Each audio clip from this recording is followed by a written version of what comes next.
जब भी इस तरीके के क्वेश्चन होता है तो सबका मेथड एक ही है, √2, √3, √5 प्राइम नंबर्स अगर हैं तो सबका एक ही होता है, बेशक यहाँ पे √p है तो वही सेम तरीके से चलेगा। तो हम लेंगे if possible let √p is a rational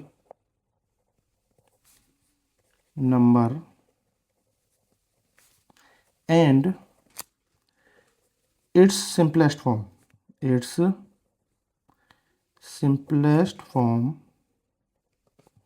be a upon b and a and b are co-prime numbers, co-prime।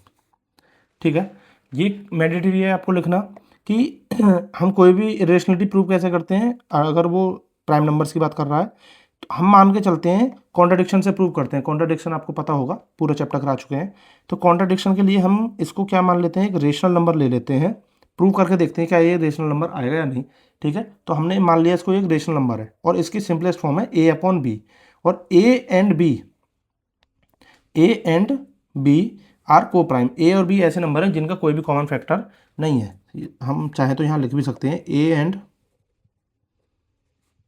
B are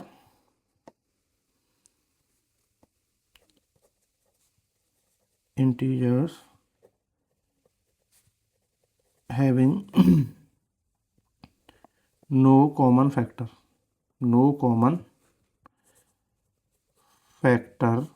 other than one. A और बी ऐसे इंटीजर हैं या ऐसे नंबर हैं जिनका कोई भी कॉमन फैक्टर नहीं है, वन को छोड़ो। सिंपलेस्ट फॉर्म तभी तो होती है। ठीक है, कोई भी नंबर है, अगर मान के चलो 6/8 लिखा हुआ है, इसको काटा हमने 2 से, 2 3 जार और 2 4 जार, तो ये सिंपलेस्ट फॉर्म है और इनमें कोई भी कॉमन फैक्टर नहीं है। ऐसे ही ये ए और बी सिंपलेस्ट फॉर्म की है। तो फिर लिख देंगे हम क्या, √p equal a upon B. √p को क्या लिख दिया हमने, a अपॉन बी। ये तो हमने मान के चले थे √p is a rational and it's simplest form भी a अपॉन बी। वही स्टेप करेंगे हम क्या, squaring on both side, squaring on both sides, दोनों साइड हमें क्या करना है, स्क्वायरिंग करनी है। तो √p का स्क्वायर, जैसे कोई भी नंबर रूट में है उस पर स्क्वायर लगता है तो स्क्वायर रूट को हटा देता है। ठीक है, तो ये हो जाएगा p इक्वल, इस पे पूरे पे स्क्वायर चढ़ाएंगे तो ये हो जाएगा a² अपॉन b²। ओके, उसके बाद b² इधर चला जाएगा तो ये हो जाएगा b²p इक्वल a²। अब यहाँ से हमें क्या दिख रहा है कि b² और p की मल्टीप्लाई कर रहे हैं तो a² है, तो मतलब p a² का फैक्टर है क्योंकि p प्राइम नंबर है। तो हम अगर देखें b इंटू p क्या है, a², मतलब p क्या हुआ, a² का एक फैक्टर ही तो हुआ इसका मतलब। तो p is a prime number, तो हम यहाँ लिखेंगे simply p divides a², then p divides a also. p अगर a² को डिवाइड कर रहा है तो p a को भी डिवाइड करेगा। ऐसा क्यों मेंशन किया हमने, कोई भी प्राइम नंबर है अगर वो किसी के स्क्वायर को डिवाइड करता है तो उस नंबर को भी वो डिवाइड करेगा। जैसे a² को डिवाइड कर रहा है तो उसको भी करेगा प्राइम नंबर सिर्फ। ठीक है ना, तो सिंस यहाँ लिख देंगे since p is a prime number so p divides a² then p divides a also. तो p अगर a को डिवाइड्स कर रहा है तो p is a factor of a, या लिख देंगे p is a factor of a। क्यों, क्योंकि हमें a और b का कोई भी कॉमन फैक्टर नहीं है, ये हमने मेंशन किया था, पर हम कोशिश करेंगे a और b का कॉमन फैक्टर लेके आने की। तो हमने यहाँ पे ये लिखा है p a का फैक्टर है, p is a factor of a क्योंकि p डिवाइड्स कर रहा है a को, तो p is a factor of a। So p equal to a equal to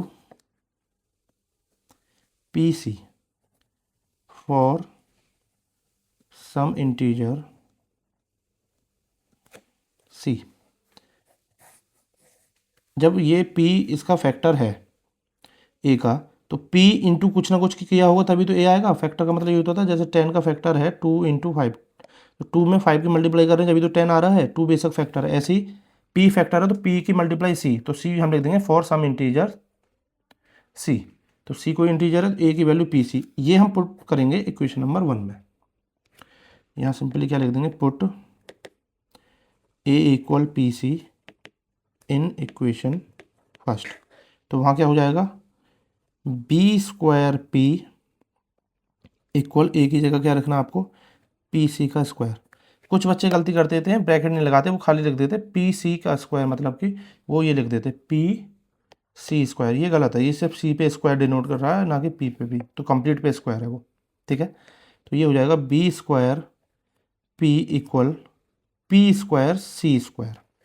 अब p यहाँ पे है, ये डिवाइड में आएगा तो डिवाइड में आके एक उसको काट देगा, तो यहाँ से क्या मिला हमें, B square equal to P C square. क्या मिल गया बेटा, B square equal P C square. अब आप देख पा रहे हैं कि p इंटू सी स्क्वायर कर रहे हैं तो वो बी स्क्वायर आ रहा है, मतलब बी स्क्वायर का p भी फैक्टर है, तो यहाँ पे वही चीज़ लिख देंगे। फिर हम क्या लिखेंगे,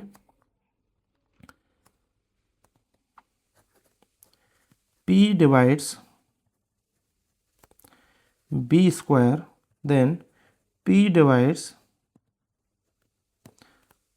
b ऑल्सो, क्योंकि हमें a और b का कॉमन फैक्टर लिखाना। p फैक्टर था a का और यहाँ पे p डिवाइड्स b ऑल्सो, तो मतलब p is a factor of, p is a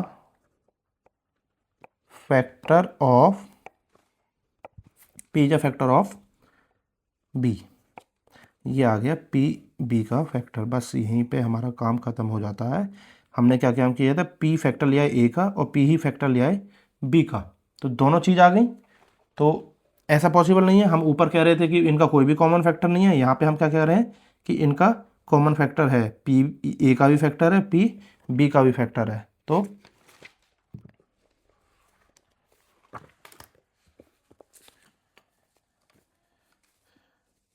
p is a common factor of a and b।